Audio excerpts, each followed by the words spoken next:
दोस्तों, आपने भूत प्रेतों के किस्से अक्सर सुने होंगे और आप उनके बारे में भी जानते होंगे। परंतु आज जो मैं आपको बताने जा रहा हूँ उसे सुनकर आपका डर और बढ़ जाएगा। दरअसल दोस्तों, ये बात सुनकर हम इतना डर जाते हैं जैसे यह सब हमारे सामने ही हो रहा हो। पर सोचकर देखिए, जो व्यक्ति इन सब चीज़ों से गुजरते हैं उन पर क्या बीतती होगी, जिसके बारे में हम सुनकर ही इतना ज़्यादा डर जाते हैं। उसे झेला है, उनका हाल कैसा होता होगा और क्या होगा अगर ऐसी ही कोई चीज़ आपके दर्द दस्तक दे। पर दोस्तों, कहानी सुनने से पहले अगर आपने हमारे channel horror stories by Ritesh को अभी तक सब्सक्राइब नहीं किया है तो हमारे चैनल को अभी सब्सक्राइब करें, क्योंकि हम आपके लिए आगे भी ऐसी खौफनाक सच्ची कहानियाँ लाते रहेंगे। तो आप सब जल्दी से अपने हेडफोन लगाएं और खो जाएं खौफ की दुनिया में। तो दोस्तों, ठीक ऐसा ही एक हादसा फिरोजाबाद के रहने वाले रोहित और उसके परिवार के साथ हुआ था। दरअसल उस समय रोहित के जीजाजी भी उनके घर पर आए हुए थे। उन्हें आए लगभग एक हफ्ता हो चुका था, इसीलिए वह रोज खाना खाने के बाद बाहर वाले कमरे में बैठकर बातें किया करते थे। और उस दिन भी ठीक कुछ ऐसा ही हुआ। रोहित और उसके जीजाजी बैठे बातें कर ही रहे थे कि उनके पास बैठे रोहित के पिताजी अपने काम में व्यस्त थे कि तभी उनके घर पर दस्तक हुई और रोहित के जीजाजी कोई उनके नाम से पुकार रहा था। वह आवाज़ किसी महिला की थी। वह आवाज़ सुनकर सब लोग हैरान हो गए। रोहित के जीजाजी दरवाज़ा खोलने जा ही रहे थे कि रोहित के पिताजी ने उन्हें दरवाज़ा खोलने से मना कर दिया। उन्होंने सोचा कि इस समय इतनी रात को कोई भला यहाँ क्यों आएगा। वह लोग कुछ देर रुके रहे और फिर थोड़ी देर में वह आवाज़ भी आनी बंद हो गई। पर परेशानी अभी खत्म नहीं हुई थी। कुछ ही समय बाद वह आवाज़ फिर से आने लगी, लेकिन इस बार वह रोहित के पिताजी का नाम लेकर उन्हें बुला रही थी।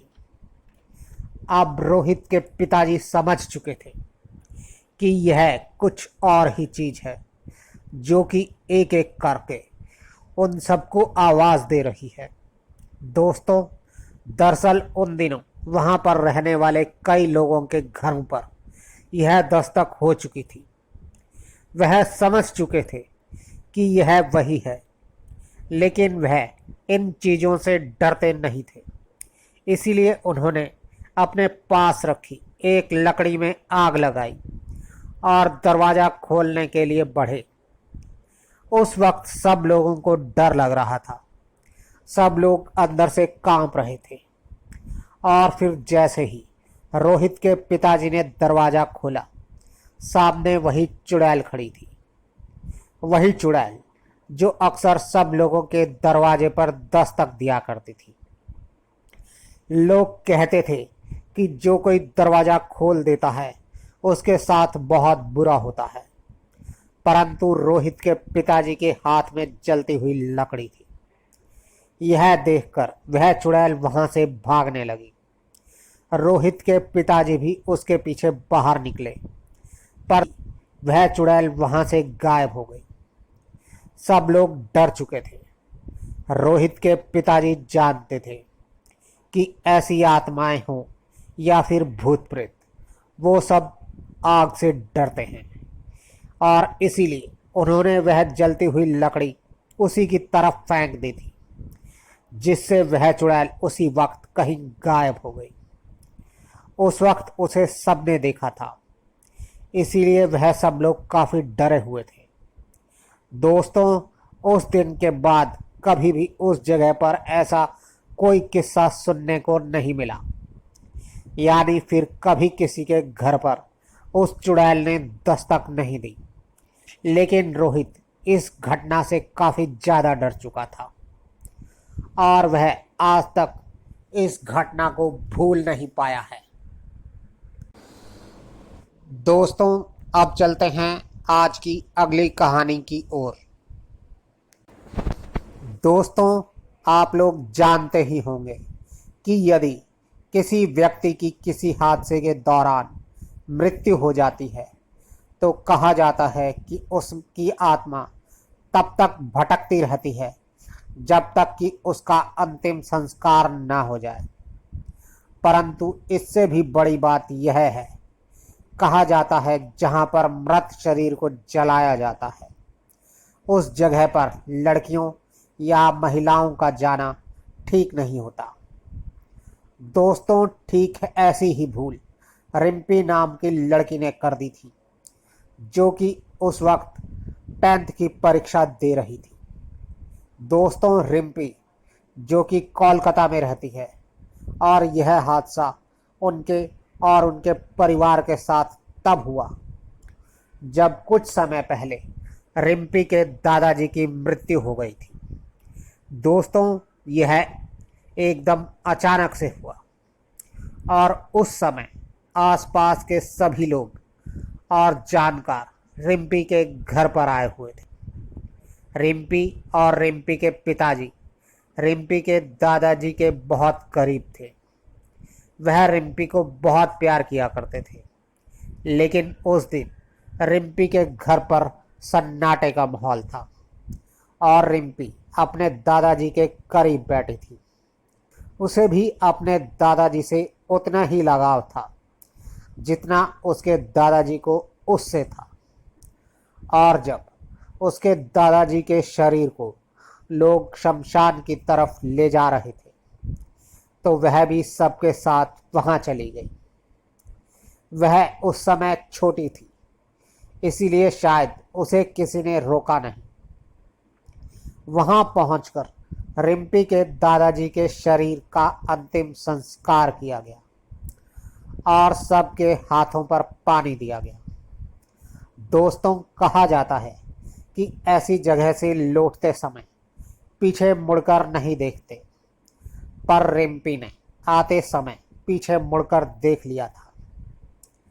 उसे रोकने के कारण रिम्पी के पिताजी ने भी पीछे देख लिया था और इन सब चीज़ों का असर उन्हें घर लौटकर पता चला, जब उनके साथ अजीब अजीब सी चीज़ें होने लगी। रिम्पी को उस रात से ही पानी की आवाज़ आने लगी और अक्सर वह अपनी मम्मी को रात में उठकर पानी बंद करने के लिए कहने लगी।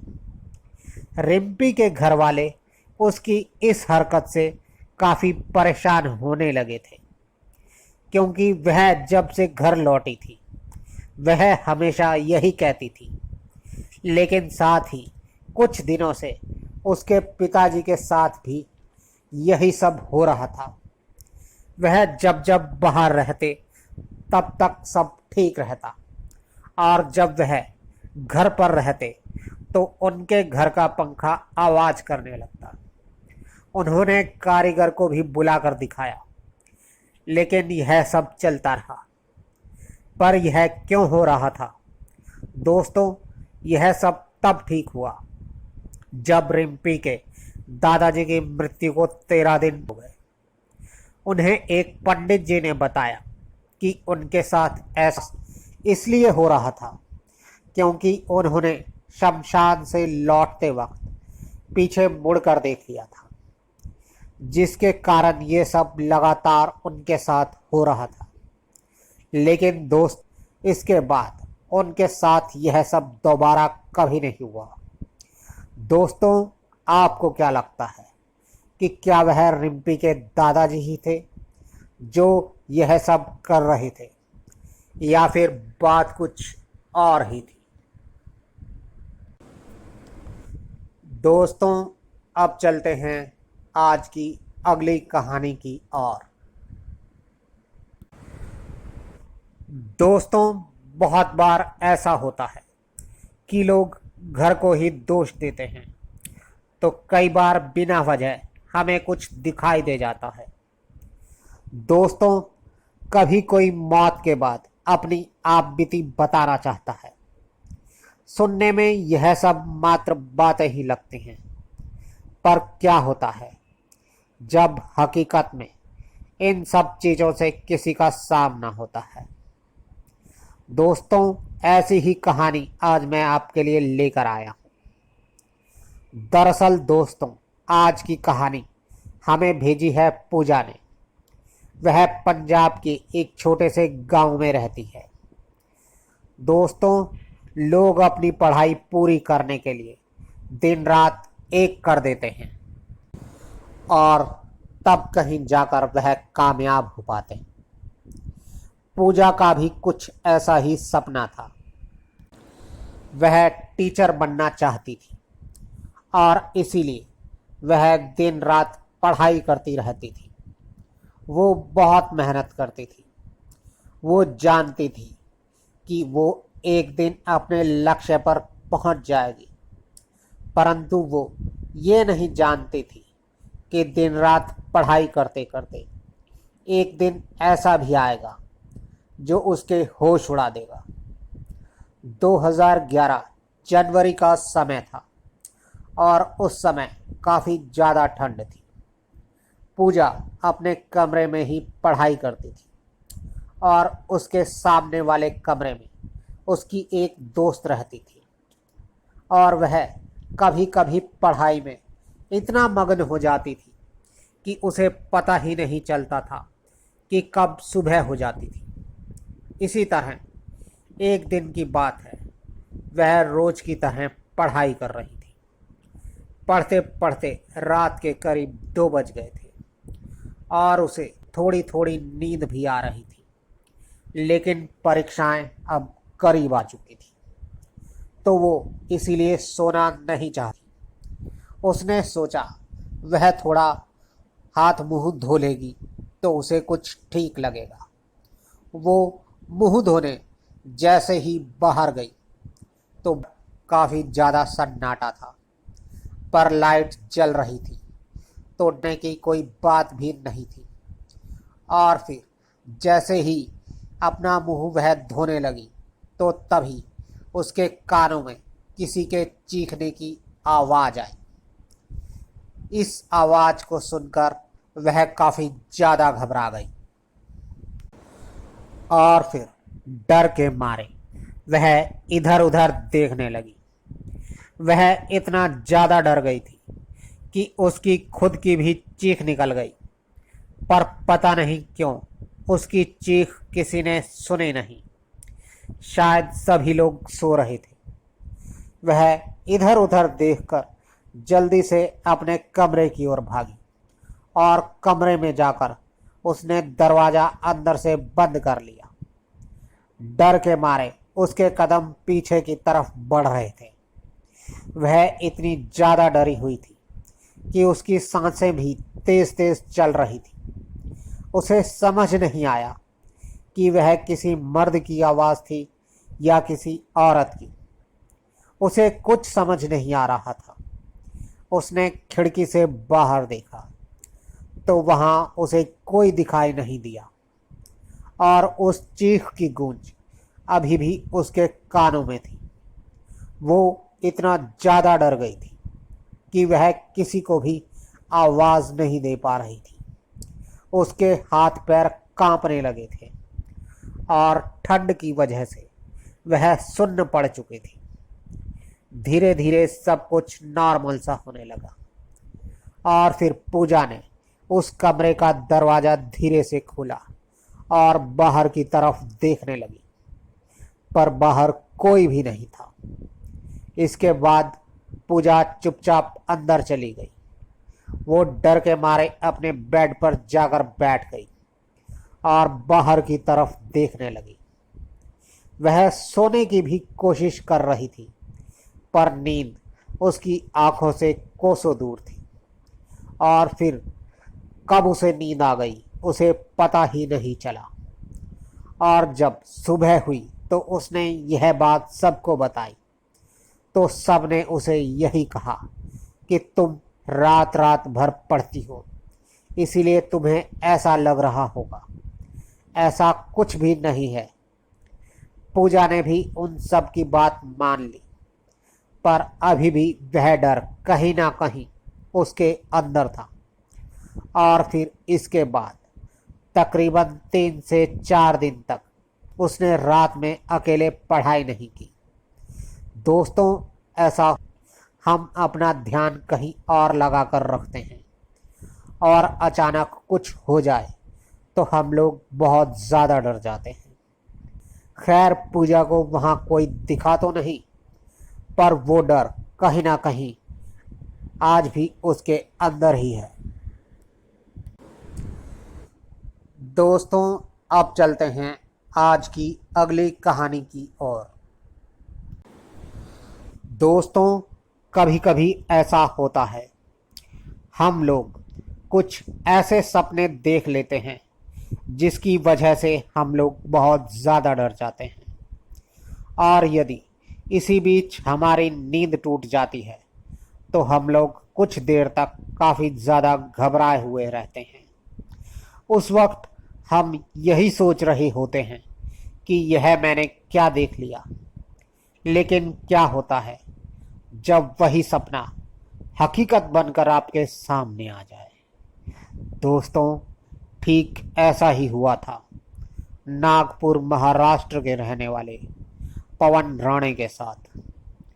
वैसे तो वह इन सब बातों पर विश्वास नहीं करते थे, वह हनुमान जी के भक्त थे। पर हाल ही में एक रात ऐसा कुछ हुआ कि जिसके कारण वह काफ़ी समय तक डरते रहे। दरअसल दोस्तों, पवन हमेशा की तरह अकेला ही सो रहा था। उस रात खाना खाने के बाद वह अपने कमरे में सोने चला गया, पर मोबाइल फ़ोन का इस्तेमाल करते करते उसे रात का करीब 1 बज चुका था और उसकी आंखों में अब थोड़ी थोड़ी नींद भी आने लगी थी। और फिर उसने अपना फ़ोन साइड में रखा और सोने लगा। और कुछ देर बाद उसे नींद भी आ गई और फिर कुछ देर बाद वह नींद में ही बोलने लगा और वह थोड़ा घबरा भी गया। और तभी उसकी नींद भी टूट गई। उसे अपने आसपास होने वाली हलचल का साफ साफ पता चल रहा था, जो कि उसके आसपास हो रही थी। उसे ऐसा लग रहा था जैसे कोई लंबी लंबी सांसें ले रहा हो। वो उस वक्त बहुत ज़्यादा घबरा गया था। वह अपनी आंखें खोलने की कोशिश कर रहा था, पर खोल नहीं पा रहा था। और तभी उसके कानों के पास एक आवाज़ आई, घबरा मत। दोस्तों, इतना सुनते ही वह झटपटाकर उठ गया और एक कोने में बैठ गया। वह बहुत ज़्यादा डर चुका था। वह चीखना चाहता था, पर उसकी आवाज़ जैसे उसके हलक में ही दब चुकी थी। उसे महसूस हो रहा था कि उसके आसपास कोई बुरी शक्ति है। वह सोच रहा था कि वह अब क्या करे, पर उसे कुछ भी समझ में नहीं आ रहा था। वह लगातार चीखने की कोशिश कर रहा था, पर उसकी आवाज़ बाहर ही नहीं निकल रही थी। ऐसा उसके साथ पहली बार हो रहा था। अब वह हार मान चुका था। उसे महसूस हो रहा था कि अब वह नहीं बचेगा। और फिर वह आंखें बंद कर कर मन ही मन हनुमान चालीसा पढ़ने लगा। और फिर कुछ देर बाद ही उसे सब कुछ ठीक लगने लगा।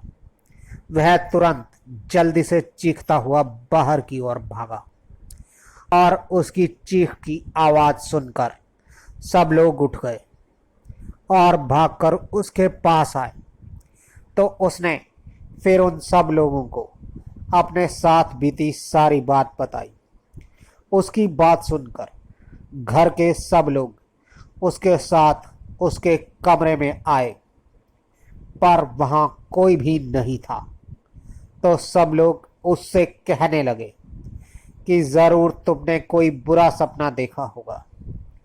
परंतु सच क्या था, यह तो सिर्फ पवन ही जानता था।